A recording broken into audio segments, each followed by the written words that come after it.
चला तर मंडळी, आज आपण पोटाला थंडावा देणारे असे 7 प्रकारचे थंड पेय पाहणार आहोत. सर्वात अगोदर टरबूजाचं सरबत पाहणार आहोत.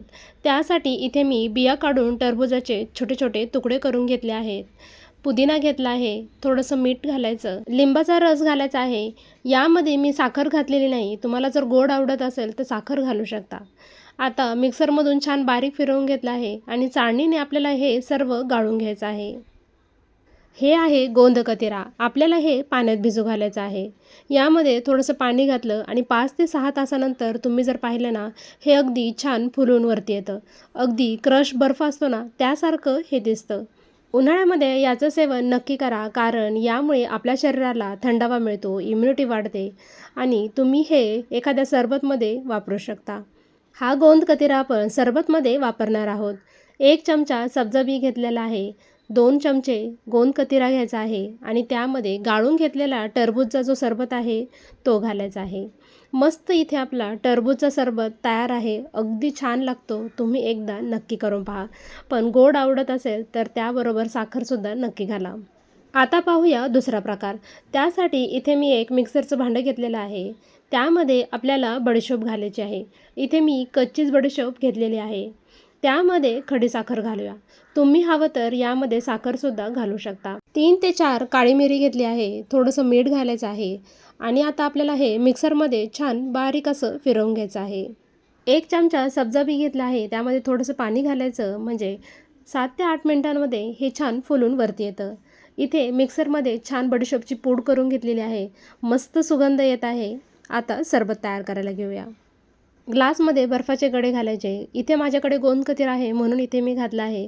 तुमच्याकडे नसेल तर नाही घातला तरीसुद्धा हा सरबत छान लागेल. 2 चमचे गोंद कतिरा, 1 चमचा सब्जा सीड्स आणि 2 चमचे आपण बडीशोपची जी पावडर तयार केली आहे ती घालायची आहे. आता यामध्ये थंड पाणी घालायचं. 3 ते 4 पुदिन्याची पाने अशी तोडून घातलेली आहेत. लिंबाचा रस घालायचा आणि छान एकत्र करून घ्यायचं. इथे आपला अगदी मस्त असा बडीशेपचा सरबत तयार आहे. बडीशेपचा सरबत उन्हाळ्यामध्ये शरीराला थंड आणि हायड्रेट ठेवण्यासाठी मदत करतो. हा अत्यंत फायदेशीर आहे. यामुळे पचनक्रिया सुधारते, गॅस आणि ॲसिडिटीपासून सुद्धा आराम मिळतो. यामध्ये अँटीऑक्सिडंट असतात, जे रोगप्रतिकारशक्ती वाढवतात आणि शरीर डिटॉक्स ठेवण्यासाठी सुद्धा मदत करतात. वजनसुद्धा कमी करतात. आता पाहूया तिसरा प्रकार. त्यासाठी इथे मी काही स्ट्रॉबेरीज घेतलेल्या आहेत. एक मोठा बाऊल घ्यायचा. त्यामध्ये अर्धा चमचा बेकिंग सोडा आणि 2 चमचे व्हिनेगर घ्यायचं आहे. आता या पाण्यामध्ये आपल्याला स्ट्रॉबेरी घालायच्या आहेत आणि स्वच्छ धुवून घ्यायच्या आहेत. 2 पाण्याने व्यवस्थित धुवून घेतल्या आहेत. आता याचं वरचं जे पान आहे ते काढून टाकायचं आहे आणि स्ट्रॉबेरी आपल्याला कट करून घ्यायच्या आहेत. सगळ्या स्ट्रॉबेरी इथे मी कट करून घेतलेलं आहे. मिक्सरचं भांडं घ्यायचं, त्यामध्ये कट केलेल्या स्ट्रॉबेरीज, दूध घालायचं, आवडीनुसार साखर घालायची. 1 मोठा चमचा भरून इथे मी व्हॅनिला आईस्क्रीम घातली आहे. आता मिक्सरमधून हे छान बारीक असं फिरवून घेऊया. 1 ग्लासमध्ये स्ट्रॉबेरीचे तुकडे, मिक्सरमधून फिरवलेलं मिश्रण, व्हॅनिला आईस्क्रीम घालायची. पुन्हा यावरती स्ट्रॉबेरीचे तुकडे, ड्रायफ्रूटचे तुकडे, मस्त थोडंसं 1 चमचा रोज सिरप यावरती घालायचं. इथे आपली अगदी मस्त अशी स्ट्रॉबेरी मस्तानी तयार आहे.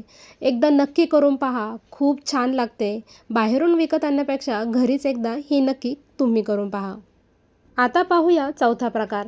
त्यासाठी इथे मी द्राक्ष घेतली आहे. द्राक्ष 2 पाण्याने स्वच्छ धुवून घ्यायची. मिक्सरच्या भांड्यामध्ये द्राक्ष, पुदिन्याची पानं, थोडंसं मीठ, आवडीनुसार साखर घालायची आहे.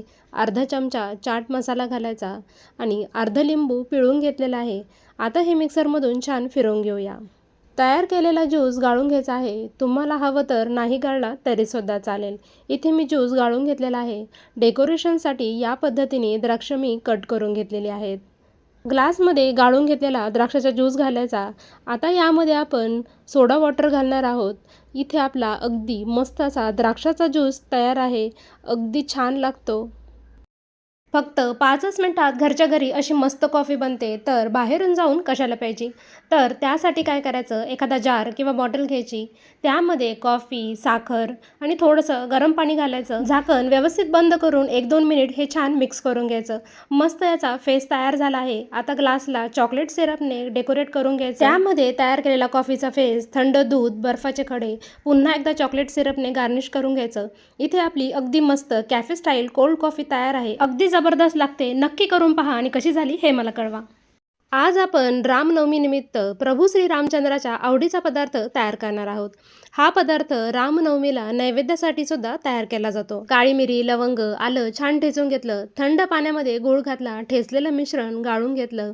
आता यामध्ये लिंबाचा रस, अगदी थोडासा कापूर, तुळशीची पानं घातली. इथे आपलं प्रभू श्री रामचंद्राचं पानकम पेय तयार आहे. आता पाहूया 7वा प्रकार. त्यासाठी मोठा बाऊल घ्यायचा आहे. यामध्ये थोडंसं कोकम घालायचं आहे. 1/4 वाटी इथे मी कोकम घेतलेला आहे. त्यामध्ये पाणी घालायचं आहे. 1 ते 1.5 ग्लास पाणी घातलेलं आहे. थोडासा गूळ घालायचा आहे. 1 हिरवी मिरची इथे मी कट करून घेतलेला आहे. 2 ते 3 लसणाच्या पाकळ्या छोट्या छोट्या कट करून घातल्या आहेत. थोडीशी कोथिंबीर घालायची. पॅनमध्ये चमचाभर तेल घालायचं. गरम झाल्यानंतर मोहरी, जिरे, हिंग याची फोडणी घालायची आणि मस्त ही फोडणी यावर घालायची आहे. थोडंसं मीठ घालायचं आहे. आता हे छान एकत्र करून घेऊया. इथं आपलं कोकमचं तिवळ तयार आहे. प्यायला अगदी भारी लागतं. तुम्हाला आजचे 7ही प्रकार कसे वाटले हे कमेंट करून मला नक्की सांगा. आजची रेसिपी तुम्हाला आवडली असेल तर लाईक, शेअर आणि सबस्क्राईब नक्की करा. तसेच हा व्हिडिओ तुम्ही कोणत्या शहरातून पाहता हे सुद्धा कमेंट करून मला नक्की कळवा.